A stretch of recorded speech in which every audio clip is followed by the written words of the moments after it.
जितने भी विकास इस धरा पर हुए हैं, जितने भी विकास वो सब इंसानों ने किए हैं और अपने लिए किए हैं। तो आज जो कुछ भी आप देख रहे हैं, जहां भी देख रहे हैं, वो इंसानों के लिए ही है। तो व्यवस्थित जीवन कैसे जीना है, ये सूत्र भी इंसानों के लिए है। अभी इस सत्संग की शुरुआत है, बच्चों ने स्वागत किया, स्वागत गान गाए, निश्चय ही एक अच्छे संस्कार हैं। अगर हर माता पिता ये कोशिश कर लें कि हमें अपने बच्चों में ऐसे ही तमाम संस्कारों को भी देना है, उसके जीवन को सिर्फ दूध से नहीं संस्कारों से भी सींचना है, तो आपको फिर शास्त्र पढ़ करके ये नहीं सोचना पड़ेगा कि अब क्या करें। आज तो हमारे समाज में कोई श्रवण कुमार नहीं है, कोई भगत सिंह नहीं है, कोई चंद्रशेखर आजाद नहीं है। अगर माताएं चाह ले तो आपके ही बच्चे चंद्रशेखर आजाद बन सकते हैं। अगर माताएं चाह ले तो आपके ही बच्चे श्रवण कुमार बन सकते हैं। ये संभावनाएं हैं बच्चों में, लेकिन छोटी अवस्था से उसे वो संस्कार देना पड़ता है, वो ज्ञान देना पड़ता है। आज टीवी रेडियो का जमाना है, मोबाइल का जमाना है, इंटरनेट का जमाना है। व्यक्ति अच्छे विचारों पर कम ध्यान देता है, बाहर के तमाम चकाचौंध पर ज्यादा ध्यान देता है। बढ़िया घर कैसे बन जाए इसकी कोशिश हर आदमी करता है, बढ़िया गाड़ी कैसे द्वार पर हो इसकी चेष्टा हर किसी के पास होती है, बढ़िया कपड़े कैसे हमारे शरीर पर हो इसकी ख्वाहिश हर किसी को होती है। फिर बढ़िया मन, बढ़िया संस्कार हमारा हो, इसके पीछे बहुत कम लोग सोचते हैं। जीवन भर हम इस खोज में और इस प्रयास में रह जाते हैं कि पड़ोसी से अच्छा मकान हमारा कैसे हो जाए। जीवन भर इस प्रयास में होते हैं कि सामने वाले से बेहतर मोबाइल हमारे हाथ में होना चाहिए, सामने वाले से बढ़िया कपड़ा हमारे शरीर पर होना चाहिए, सामने वाले से बढ़िया मन हमारा हो, ये हम नहीं सोचते। सामने वाले से बढ़िया जीवन हमारा हो, ये हम नहीं सोचते। और ये बाहरी चीजों को जब हम सोचते सोचते अपना जीवन जीने लगते हैं, तो एक वक्त ऐसा आता है जब मौत सामने खड़ी होती है कि अब चल तेरा समय हो गया। तब हमें लगता है जो कमाना था तो कमाया ही नहीं। साहब ने कहा है ना, बने जो कुछ धर्म कर ले, यही एक साथ जाएगा। बने जो कुछ धर्म कर ले, यही एक साथ जाएगा। साहब ने कहा जो धर्म आप कर लेंगे वही साथ जाएगा। अब सवाल ये होता है धर्म क्या है। किसी ने कहा हिंदू धर्म है, किसी ने कहा मुसलमान धर्म है, किसी ने कहा सिख, ईसाई, जैन, बौद्ध, यहूदी, पारसी धर्म है। वास्तव में धर्म क्या है? धर्म का अर्थ विराट होता है, विशाल, असीमित। धर्म वो है जो किसी काल, किसी परिस्थिति, किसी खंड, किसी समय में बंधा ना हो। मुसलमान अगर हम धर्म कहते हैं तो हिंदू उसे नहीं मानता, वो एक समाज में बंध गया। हिंदू अगर धर्म है तो उसे मुसलमान नहीं मानते, वो एक समाज में बंध गया। ईसाई अगर धर्म है तो मुसलमान, सिख, जैन उसे नहीं मानते, वो भी बंध गया। तो ऐसा क्या है जिसे सब मानते हैं? तो आप सब सुनते आए हैं, धर्म न हिंदू बौद्ध है, धर्म न मुस्लिम जैन, धर्म मन की पवित्रता, धर्म शांति सुख चैन। न ईसाई धर्म है, न मुस्लिम धर्म है, न यहूदी धर्म है, न जैन धर्म है। ये सभी मतपंथ हैं, संप्रदाय हैं। अगर वास्तव में विचार करें तो धर्म तो इंसानियत है, प्रेम है, शांति है, सुख है। जियो और जीने दो, ये भाव ही धर्म है। सर्वे भवन्तु सुखिनः सर्वे सन्तु निरामयाः, ये भाव ही धर्म है। सदगुरु कबीर की वाणी, जेते औरत मर्द उपाने, सो सब रूप तुम्हारा, ये धर्म है। मधुर जीवन हमारा हो और समस्त सृष्टि में, समस्त जीवों में वही परमात्मा दिखाई दे, यही तो धर्म है। किसी दुखी को देखकर हृदय द्रवित हो उठे, यही तो धर्म है। किसी प्यासे को देखकर आपके हाथ में ऑटोमेटिक पानी का गिलास आ जाए, यही तो धर्म है। साहब जब कहते हैं बने जो कुछ धर्म कर ले यही एक साथ जाएगा, तो उस धर्म का अर्थ यही है कि जो बन सके परोपकार कर जाना, जो बन सके परमार्थ कर जाना, जो बन सके दीन दुखी असहाय की सेवा कर जाना, बन सके जीवन भर मीठे वचन बोलना। सदगुरु कबीर जब धर्म की बात करते हैं तो वो न हिंदू की करते हैं, न ईसाई, न सिख, न जैन, न इस्लाम, वो तो इंसानियत की बात करते हैं। वो तो प्रेम, सत्य, अहिंसा, करुणा की बात करते हैं कि जीवन थोड़ा है, कोई नहीं जानता कब किसका दिया बुझ जाए, कोई नहीं जानता।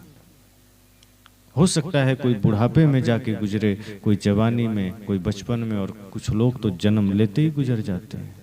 साहब कहते हैं जीवन का कोई भरोसा नहीं। जो जीवन का कोई भरोसा नहीं तो बाहर के संसार को समेटने से क्या फायदा। साईं इतना दीजिए जामे कुटुंब समाए, मैं भी भूखा ना रहूं, साधु न भूखा जाए।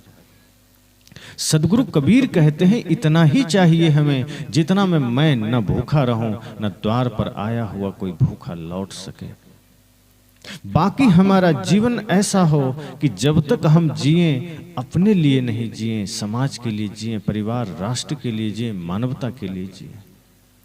अपने लिए तो सब जीते हैं। अगर हम किसी दुखी आदमी का दुख मिटा सके, समझना आपसे बड़ा धार्मिक कोई नहीं। जिस दिन आप किसी आंखों के आंसू पोंछ सके, समझना आपसे बड़ा धार्मिक कोई नहीं। जिस दिन आप किसी लाचार की सहायता कर सके, समझना आपसे बड़ा धार्मिक कोई नहीं। धार्मिक वो नहीं जो मंदिर प्रतिदिन जाता है, धार्मिक वो नहीं जो सत्संग प्रतिदिन करता है, धार्मिक वो नहीं जो प्रार्थना गाता है, धार्मिक वो है जो किसी लाचार दीन दुखी असहाय की सेवा सहायता में 24 घंटे खड़ा होने को तत्पर होता है। अगर आपके आसपास कोई भूखा है और आप मंदिर जा रहे हैं भोग लगाने, साहब कहते हैं ये फिर पूजा नहीं है, ये पाखंड है। अगर आप मंदिर में पूजा करते हैं, पुजारी हैं, और आप भोजन के लिए प्रभु को देने जा रहे हैं, उनको प्रसाद चढ़ाने जा रहे हैं, तो जाने से पहले अपने अगल बगल झांक लेना, कोई भूखा तो नहीं सो रहा। अगर आपके आसपास कोई भूखा है, वो भोजन आप उसे दे देना, समझना प्रभु को भोग लग गया। अगर जिस दिन आप ऐसा कर पाए, उससे बड़ी पूजा कुछ भी नहीं है। सदगुरु कबीर जब कहते हैं बने जो कुछ धर्म कर ले, उस धर्म का अर्थ इतना ही है कि आप अपने जीवन को सिर्फ इतना कर लीजिए कि हृदय में जो कचरा है निकाल कर वहां प्रेम का दिया जला लीजिए।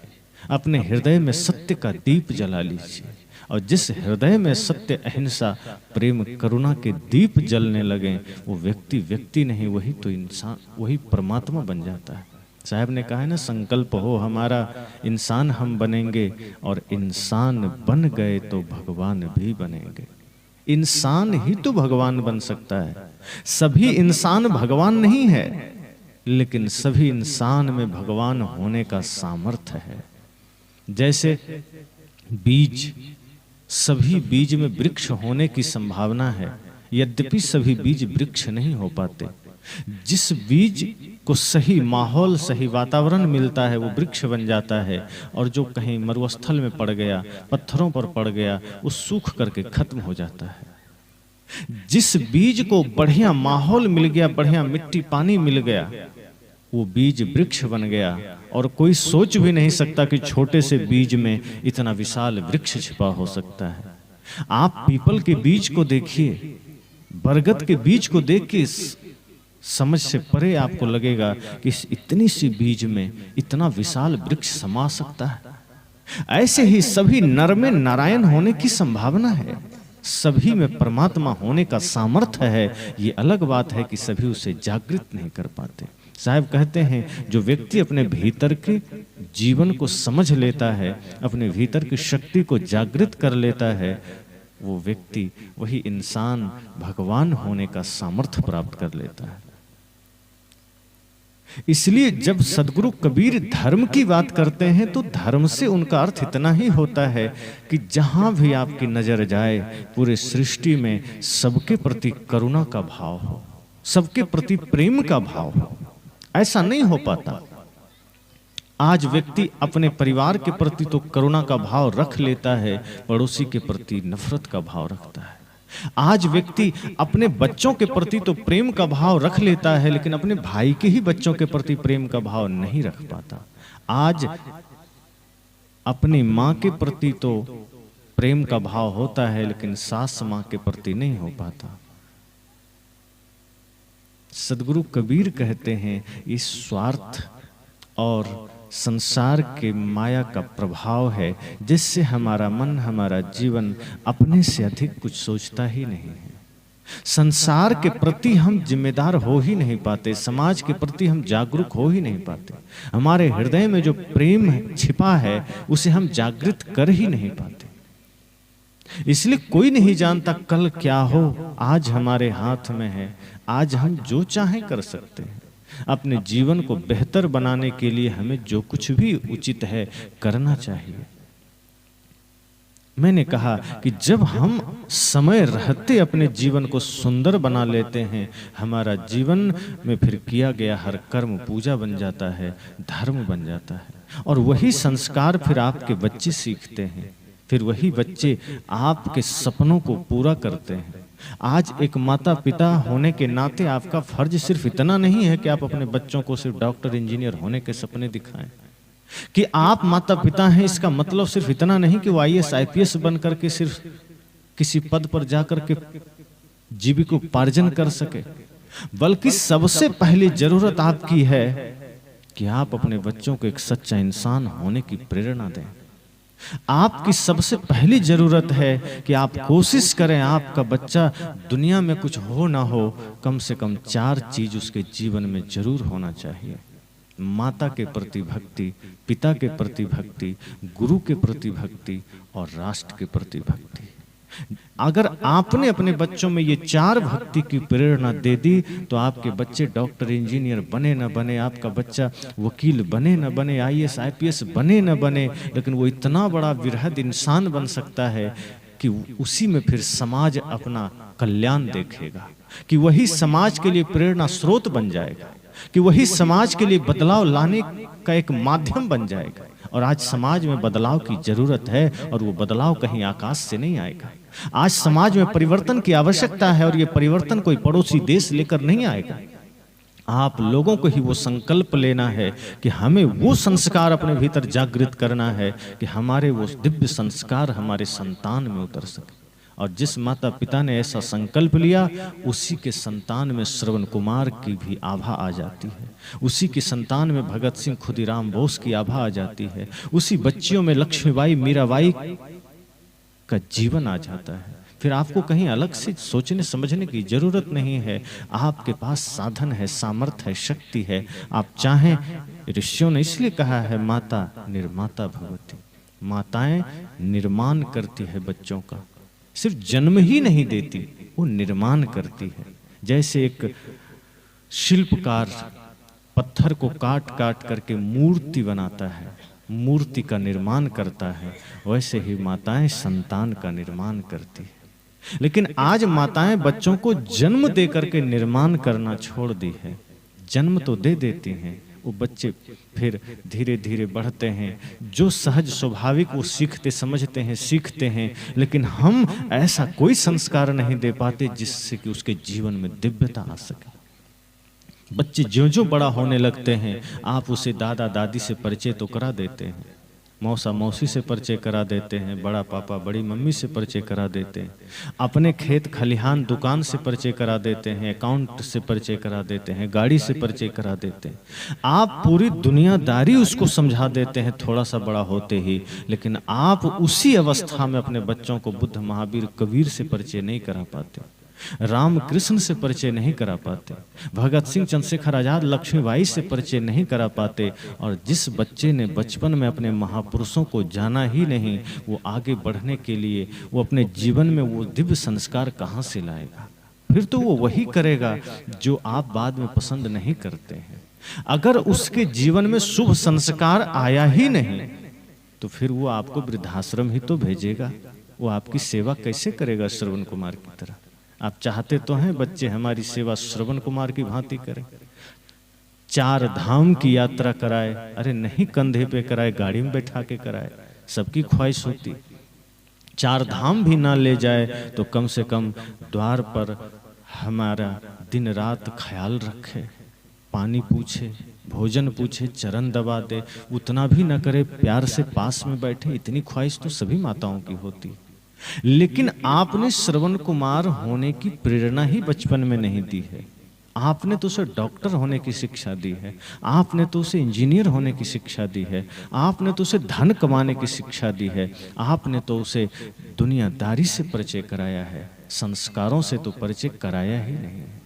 और जिन बच्चों को बचपन में ही संस्कार से भेंट ना हुए, फिर वो आपके सपनों को पूरा नहीं कर सकता, क्योंकि वो सपने जो आप देखते हैं कि हमारी बुढ़ापा सुखद हो, वो धरे के धरे रह जाते हैं। इसलिए मैंने कहा कि माता निर्माता भवती, माता निर्माण करती है।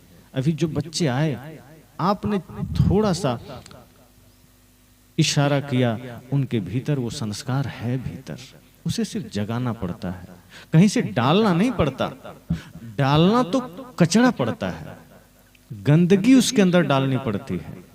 कुछ संस्कारों में लग करके बच्चे गंदगी सीख लेते हैं, इंसान गलत रास्ता पकड़ लेता है और वो बड़ा सरल लगता है, गलत स्वीकारना बड़ा सरल है, लेकिन भीतर से अच्छे को जागृत करना ये बड़ा कठिन हो जाता है।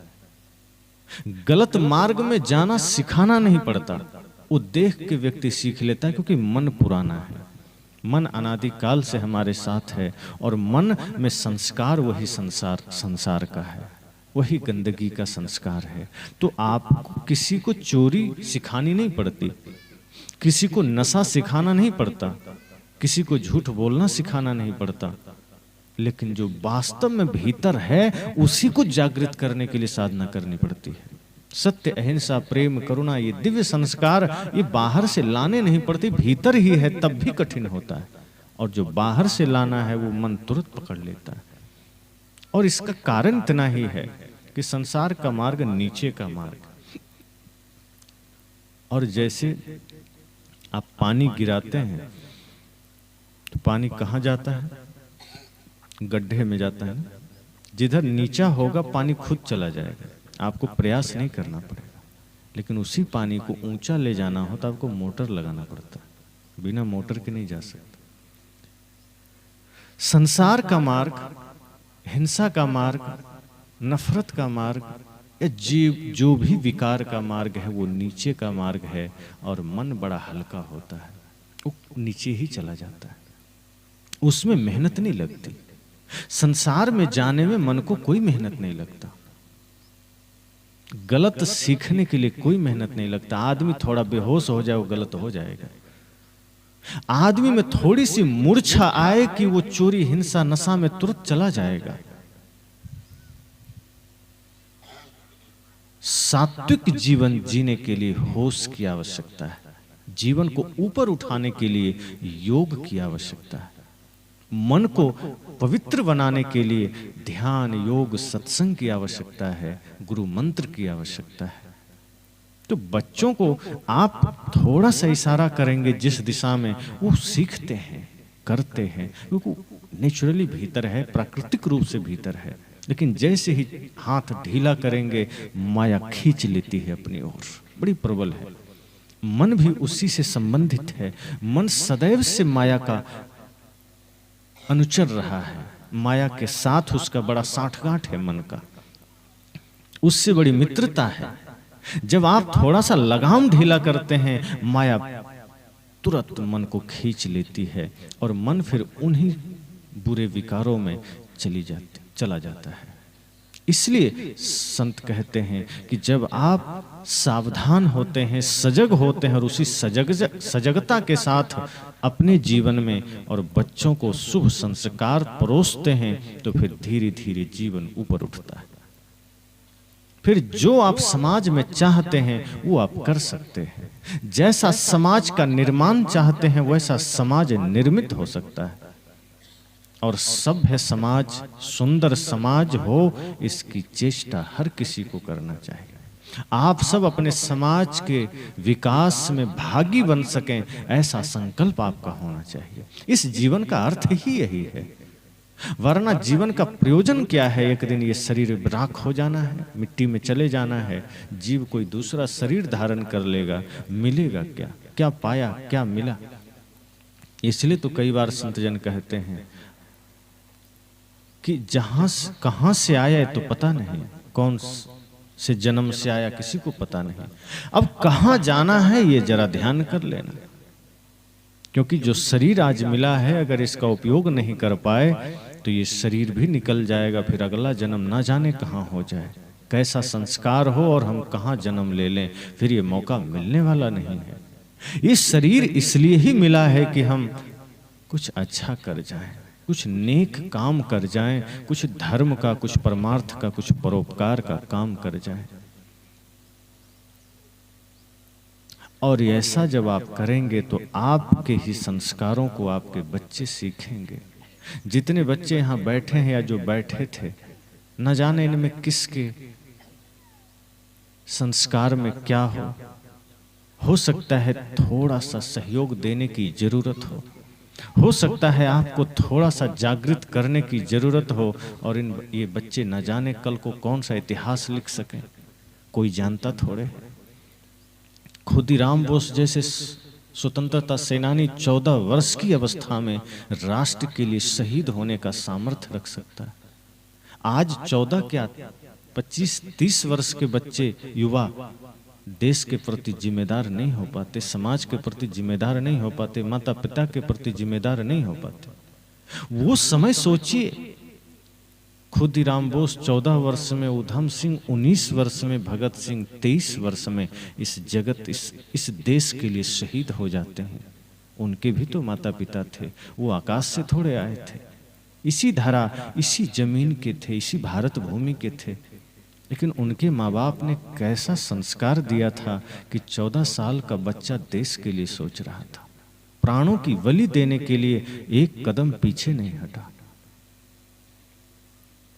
और गुरु गोविंद सिंह के जो 2 बच्चे 5 साल और 7 साल के थे, नाम स्मरण नहीं, दीवार में चुनवा दिए गए।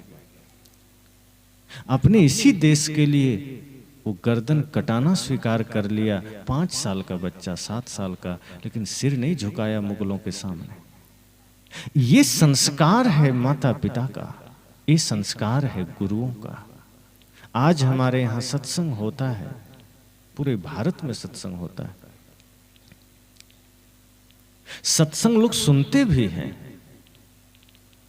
लेकिन परिवर्तन को अगर आप देखेंगे तो उसका औसत बहुत कम है। जो विवाद की चादर हम ओढ़ कर आते हैं, जो नफरत की चादर हम घर से ओढ़ कर आते हैं, जो घृणा की चादर हम ओढ़ कर आते हैं, घर जाते हैं और उसी चादर में पुनः लिपटे चले जाते हैं। होना तो ये चाहिए था कि इस ज्ञान गंगा में आने के बाद, इस ज्ञान महोत्सव में आने के बाद उन सारे विकारों की चादर हम यहीं डाल करके यहाँ से प्रेम की चादर में जाएं, यहाँ से सत्य अहिंसा करुणा की चादर में जाएं, यहाँ सेवा भक्ति उपासना की चादर में जाएं। और जब हम ऐसा कर सकेंगे तो ये सत्संग हमारे लिए महत्वपूर्ण हो सकेगा। वरना जैसे कोई बाजार जाता है, बाजार से कुछ सामान खरीद के घर आ जाता है, कोई नाच में जाता है, कोई यूं ही टहलने चला जाता है, ये सत्संग भी हमारे लिए उससे ज़्यादा कुछ ना होगा अगर हमने परिवर्तन नहीं किया तो। अगर यहाँ बिताया हुआ 2 घंटा हमारे जीवन के लिए परिवर्तन ना ला सका, अगर यहाँ बीता हुआ 2 घंटा हमारे जीवन में कोई बदलाव ना ला सका, तो ये 2 घंटे फिर किस काम का? 1 घंटा भी नहीं, 1 मिनट भी अगर आपने जीवन में सत्संग को धारण कर लिया, ये सत्संग हमारे जीवन को बदल देता है। संत कहते हैं आप 2 घंटे बैठिए, कोई जरूरी नहीं, आप जीवन भर सत्संग सुनिए, कोई जरूरी नहीं 1 मिनट ही सुनिए, लेकिन वो सत्संग आपके जीवन को व्यवस्थित बना दे तो समझना वो सत्संग आपके लिए महत्वपूर्ण हो गया। अंगुलीमाल पंडाल में सत्संग सुनने नहीं गया था, किसी आश्रम में नहीं गया था, बल्कि वो जंगल में था। बुद्ध गुजर रहे थे और मुश्किल से आधे घंटे की भेंट वार्ता दोनों में हुई होगी। क्रूरता की पराकाष्ठा पर बैठा हुआ अंगुलीमाल, हिंसा के रास्ते पर तेजी से दौड़ता हुआ अंगुलीमाल, जिसे देखकर राजा महाराजा भी थर्रा उठते थे, वो अंगुलीमाल जिसका चेहरा ही क्रूरता का पर्याय बन चुका था। वहां जब बुद्ध अपनी सौम्यता के साथ पहुंचते हैं, अपनी निश्चिंतता के साथ पहुंचते हैं, आंखों में करुणा के साथ पहुंचते हैं, तो अंगुलीमाल की क्रूरता हावी ना हो सका बुद्ध पर। जो राजा महाराजा भी सिर झुका देते थे, वो बुद्ध निश्चिंत करुणा भरी दृष्टि से अंगुलीमाल को निहारते रहे। अंगुलीमाल इतना दुर्धर्ष था, इतना क्रूर था कि उसकी क्रूरता का रत्ती भर असर बुद्ध पर ना हो सका, क्योंकि बुद्ध के भीतर करुणा का वो विशालतम सागर था, प्रेम का वो विशालतम सागर था, जहां अंगुलीमाल जैसे लाखों अपराधी समा जाए। तो अंगुलीमाल का प्रभाव बुद्ध पर थोड़ा भी ना हुआ, लेकिन बुद्ध की करुणा का प्रभाव उसकी क्रूरता को शांत कर दिया।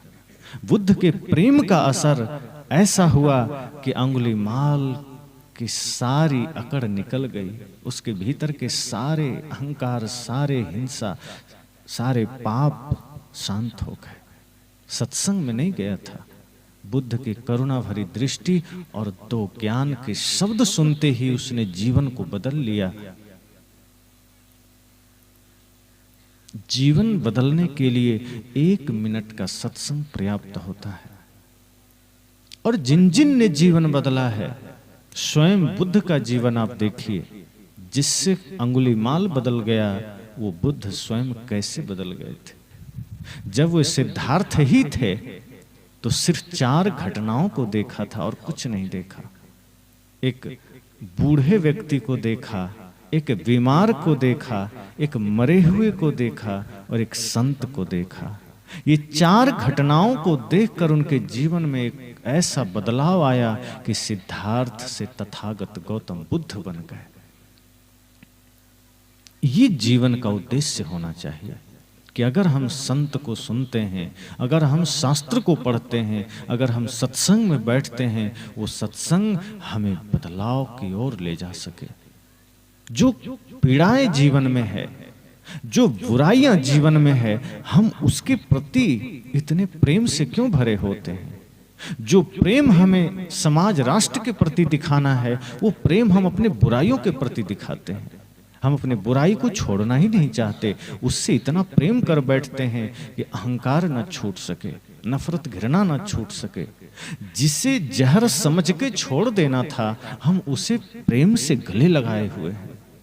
जिस चीज को स्वीकारना था, हमने उससे घृणा की दृष्टि कर ली है। जो धर्म हमारे हृदय में होना था, जो न्याय हमारे हृदय में होना था, जो भक्ति हमारे हृदय में होना था, उसको हमने नफरत करके छोड़ दिया है। और जिन बुरे विचारों को हमें नफरत से छोड़ देना था, उससे हमने सीने से लगा रखा है। इसलिए जीवन में समस्याएं मिटती नहीं हैं, इसलिए हम जीवन में कोई बदलाव नहीं ला पाते। और जब समाज में जो अगुआ हैं, जो माता पिता हैं, अगर वही अपने जीवन में बदलाव नहीं ला पाए, तो सोचिए बच्चे बदलाव कहां से लाएंगे। इसलिए मैंने कहा कि हम सब ये चेष्टा करें, हम सब ये कोशिश करें कि बने जो कुछ धर्म कर ले, यही एक साथ जाएगा। हम ये प्रयास कर सकें कि ये धर्म जो कि इंसानियत है, प्रेम है, सत्य है, अहिंसा है, करुणा है, इसे हम जीवन में धारण करें। कोई दीन दुखी मिले तो हम उसकी सहायता कर सकें, कोई लाचार मिले तो हम उसका सहायक बन सकें, कोई प्यासा मिले तो हम उसे पानी पिला सकें, कोई भूखा मिले तो हम एक मुट्ठी अन्न दे सकें। इस तरह का सामर्थ्य हमारे पास होना चाहिए। और नफरत और घृणा तो किसी से नहीं। इंसाफ की डगर पे बच्चों दिखाओ चल के, ये देश है तुम्हारा, नेता तुम ही हो कल के। इसी में एक लाइन आती है, अपने हो या पराए सबके लिए हो न्याय, देखो कदम तुम्हारा हरगिज ना डगमगाए। रास्ते बड़े कठिन हैं, चलना संभल संभल के, इंसाफ की डगर पे बच्चों दिखाओ चल के। हमारे संतों ने, हमारे शहीदों ने ये कहा कि इंसाफ की डगर पे बच्चों दिखाओ चल के। ये नहीं कहा बूढ़ों दिखाओ चल के। बच्चों को ही क्यों कहा? कि सारी संभावनाएं बच्चों में है, सारा सामर्थ्य बच्चों में है। आप उसे अभी जागृत कर देंगे, वो ना जाने कल को क्या परिवर्तन का कारण बन जाए, क्या पता वो कौन सा इतिहास लिख सके। इसलिए कहते हैं इंसाफ की डगर पे बच्चों दिखाओ चल के। हमारा डगर ऐसी हो जो इंसाफ की हो, हमारी डगर ऐसी हो जो इंसानियत की हो, हमारी डगर ऐसी हो जो न्याय की हो। और जब न्याय की डगर पर हम और हमारे बच्चे चलने लगें तब क्या होता है? फिर अपने हो या पराये सबके लिए हो न्याय। फिर अपने या पराये का भेद हमारे मन में नहीं होता। समाज में जो अगुवा होता है, जो किसी पद पर चला गया, जिसे हम चुन करके भेजते हैं एमपी एमएलए को, वो ऐसा व्यक्ति होना चाहिए जिसके भीतर ये भाव हो कि अपने हो या पराये सबके लिए हो न्याय।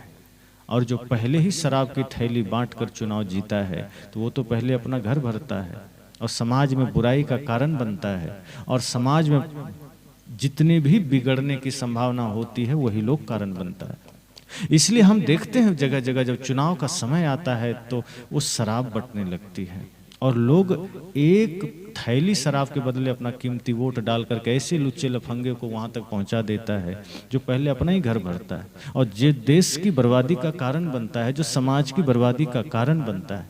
अगर आप लाल बहादुर शास्त्री, वल्लभ भाई पटेल या डॉक्टर भीमराव अंबेडकर जैसे नेता को जिस दिन चुनने लग गए, जिस दिन चंद्रगुप्त सम्राट अशोक की तरह शासक को चुनने लग गए, उस दिन ये देश पुनः विश्वगुरु बन सकता है। जब तक आप शराब की थैली और नोटों के बदले वोट देते रहेंगे, जाति के आधार पर वोट देते रहेंगे, उस दिन ये समाज में कोई बदलाव नहीं आएगा। वोट देने के बाद वो जीत कर आएगा और आप रोते रहेंगे 5 साल। सड़क भी ऐसा 2 नंबर बनाएगा कि 1 महीना बाद वो टूट जाएगी। आपके हर कार्य में घोटाला होगा। साहब कहते हैं अपने जीवन को ऐसा बनाइए कि आप हर दिशा में सही सोच सकें, सही कर सकें, इस समाज, इस राष्ट्र के विकास में बाधक न बन सकें, इसका सहयोगी बन सकें। अगर आप एक भी कदम गलत उठाते हैं तो इस राष्ट्र में बाधक बनते हैं। आपका एक भी गलत चिंतन इस राष्ट्र के निर्माण में बाधा पैदा करती है। इसलिए माता पिता को बड़े सजग होने की जरूरत है, बड़े ही जागरूक होने की जरूरत है, क्योंकि आपकी बेहोशी आपके बच्चे को बेहोश कर देगा, और जब बच्चा ही बेहोश हो गया तो राष्ट्र में फिर अच्छे लोग कहां से आएंगे? क्योंकि कल उन्हें ही देश के भार उठाना है, यही समाज के कर्णधार बन सकते हैं। तो माता पिता अगर माँ सीता की भांति संकल्प ले ले कि भले ही वहां राम जी न थे, जहां माता सीता थी वहां राम जी नहीं थे, लक्ष्मण नहीं थे, अयोध्या का कोई आदमी नहीं था, पर माता सीता ने सोचा अगर हमने लव कुश को यूं ही छोड़ दिया, संस्कार न दिया, तो कल को क्या कहेंगे लोग कि राम का बेटा बिगड़ गया। लेकिन माता सीता ने कहा भले ही मैं अकेली हूं, जंगल में हूं, पर मुझे ऐसी योग्यता इसमें भर देनी है, इतना सामर्थ्य भर देना है कि कल को राम से भी ज्यादा सामर्थ्य में इसका नाम आ जाए। और एक माँ सीता ने ठान लिया तो लवकुश में वो सामर्थ्य दे दिया कि संगीत में भी उतने ही महान, ज्ञान में भी उतने ही महान, और शक्ति में इतने महान जो हनुमान को भी बांध सके, जो अयोध्या की सेना को भी धाराशाही कर सके, जो लक्ष्मण भरत को भी धाराशाही कर सके, वो सामर्थ्य माता सीता ने भर दिया लवकुश में। तो अगर आज माताएं चाह लें तो आपके बच्चे भी वही सामर्थ्य जागृत कर सकते हैं। ये सत्संग उसी लिए है।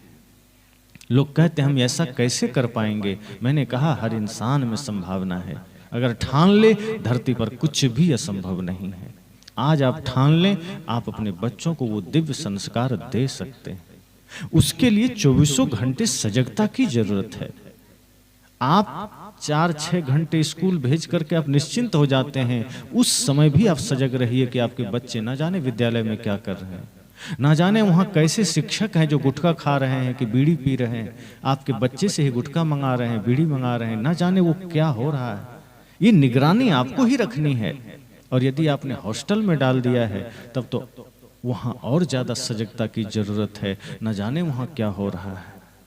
क्योंकि जो बच्चे हॉस्टल चले गए, कॉन्वेंट में चले गए, वो आने के बाद फिर पैर छूना भूल जाते हैं, वो हाथ मिलाना सीख जाते हैं, और अपनी संस्कृति ये नहीं रही।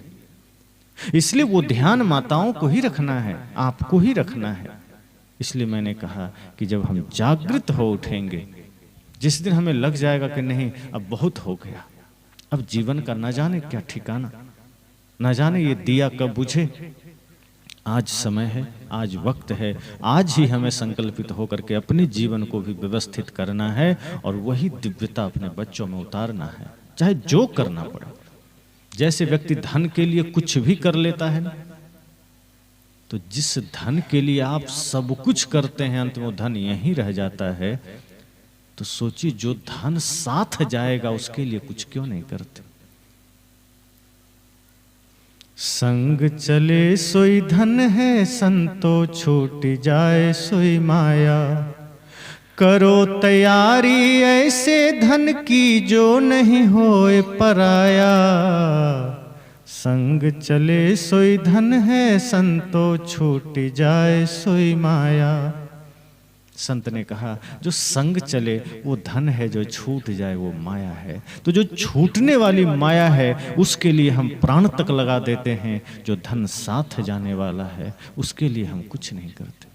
साहब कहते हैं जो धन साथ चलना है, वो प्रेम का धन, वो सम्मान का धन, वो इंसानियत का धन, वो सत्य का धन, वो भक्ति का धन, हम इसके लिए कुछ नहीं करते। ये साथ चलने वाला है, ये हमें सदैव सुरक्षा देने वाले हैं, ये सदैव हमें शांति प्रदान करने वाले हैं। इसलिए संसार का धन अगर कम भी कमा पाए तो चिंता न करना, लेकिन अगर जीवन में भक्ति से शून्य रह गए, जीवन में अगर प्रेम का धन न कमाया, इंसानियत का धन न कमाया, तो समझना जीवन बेकार हो गया। इसलिए जीवन में महत्वपूर्ण यह है कि शरीर के लिए अगर बाहरी धन चाहिए तो शरीर के आगे की यात्रा के लिए प्रेम, सत्य, अहिंसा, करुणा, भक्ति, सेवा का धन चाहिए। और वो धन अगर है जीवन में तो निश्चय ही आप इस समाज में परिवर्तन का कारण बन सकते हैं अच्छे रूप में। एक व्यक्ति समाज में दो तरह से समाज का कारण बनता है बदलाव का। एक व्यक्ति समाज को बिगाड़ने का कारण बनता है, एक समाज को सुधारने का कारण बनता है। आपको विचारना है कि आप समाज में परिवर्तन का कारण बन तो रहे हैं, लेकिन बिगाड़ने में या संवारने में। अगर आप बिगाड़ने में कारण बन रहे हैं, यद्यपि आप सोचते नहीं हैं कि समाज बिगड़े, लेकिन अपना कर्म ऐसा बिगड़ जाता है कि हमारे कर्म से ऑटोमेटिक हम समाज के बिगड़ने का कारण बन जाते हैं। कोई चाहता थोड़े, कोई भी व्यक्ति नहीं चाहता। एक शराबी भी ये जानता है शराब पीना गलत है, एक चोर भी जानता है चोरी करना गलत है, लेकिन इसका अर्थ इतना है कि वो फिर भी नहीं छोड़ता गलत जानते हुए।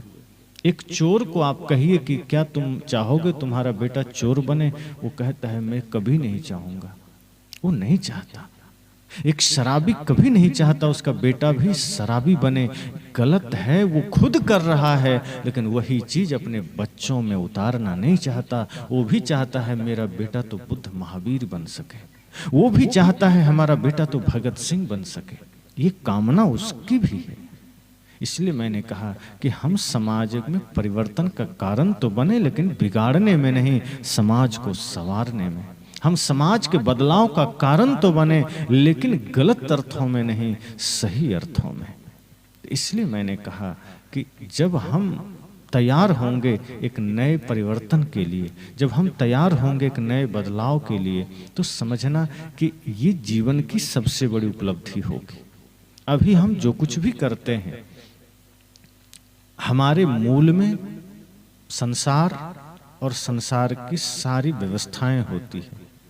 धर्म, भक्ति, सेवा को हम थोड़ा सा साइड में रखते हैं। जैसे कोई लोग भोजन करते हैं तो दाल, भात, सब्जी में सबसे ज्यादा क्या भात चावल होता है या रोटी होती है, और उसमें सबसे कम लोग अचार या चटनी लेता है। वो ना भी हो तो काम चल जाएगा, एकदम थोड़ा सा लेता है बस स्वाद के लिए। अभी हमने वैसा ही किया है, रोटी और भात की तरह हमने संसार को रखा है और भक्ति को हमने चटनी की तरह थोड़ा साइड में रखा है कि अगर थोड़ा मिल गया ठीक है, नहीं मिला तो भी ठीक। जबकि संत कहते हैं भक्ति को मूल में रखिए, सेवा को मूल में रखिए, प्रेम को मूल में रखिए, संसार को चटनी की तरह रखिए कि मिला तो ठीक, नहीं मिला तो कोई बात नहीं। साईं इतना दीजिए, मैंने कहा जामे कुटुंब समाए, मैं भी भूखा ना रहूं, साधु न भूखा जाए। इस भाव के साथ रहिए। और जब भक्ति मूल में होगी, सेवा मूल में होगी, तब समझिए जीवन में फिर परिवर्तन आ गया। और वो परिवर्तन ज्ञान का परिवर्तन होगा, वो परिवर्तन शांति का परिवर्तन होगा।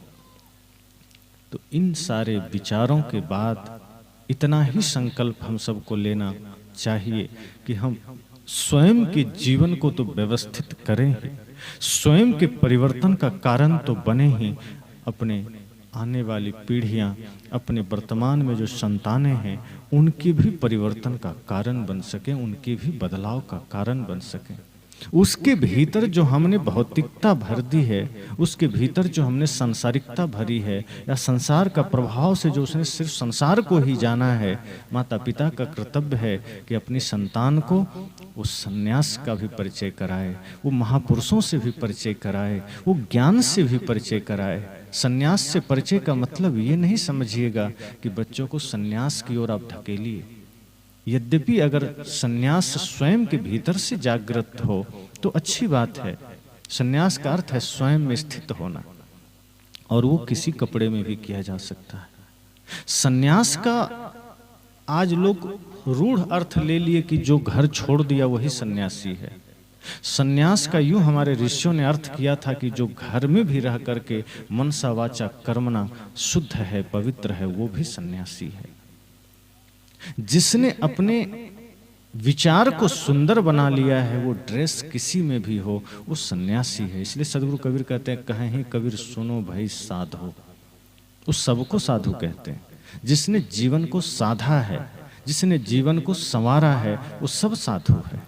तो इसलिए इस भाव के साथ आप अपने जीवन को देखिए, सुनिए कि ये जो हमारा जीवन है कोई गारंटी तो नहीं है। जहाँ संसार में सब कुछ की गारंटी है, वारंटी है, वहाँ सिर्फ शरीर की कोई गारंटी नहीं है। तो जिस शरीर की कोई गारंटी नहीं है, उस शरीर में हम इतने भूले हुए कैसे रह सकते हैं? कुछ थोड़ी मोड़ी गारंटी होती तो चलो निश्चिंत होते कि नहीं 5 साल तक की तो गारंटी है, कुछ नहीं होगा। लेकिन जहाँ पलक पलक की कोई गारंटी नहीं, क्षण भर की कोई गारंटी नहीं, वहाँ इतने भूले हुए हम कैसे रह सकते हैं? इसलिए जो क्षण हमें मिला है, जो समय हमें मिला है, उसे इसी क्षण इसी वक्त संकल्पित होकर के हमें सुंदर बनाने की चेष्टा करनी है, स्वयं को व्यवस्थित करना है, और वही व्यवस्थित जीवन अपने बच्चों में डालना है, ताकि बच्चे पुनः माता पिता गुरु भक्त बन सकें, राष्ट्र भक्त बन सकें। तो अभी के सत्र में इन्हीं कुछ शुभकामनाओं को देते हुए कि हम सब सत्संग में भले ही 1 मिनट बैठें, भले ही क्षण भर बैठें, पर हम कोशिश करें कि ये सत्संग हमारे जीवन में परिवर्तन ला सके। हम कोशिश करें कि हम आज अभी से ही अपने जीवन को बदल सकें, ताकि ये सत्संग हमारे लिए सार्थक बन सके। तो अभी के सत्र में इसी संकल्प के साथ वाणी को विराम देता हूँ।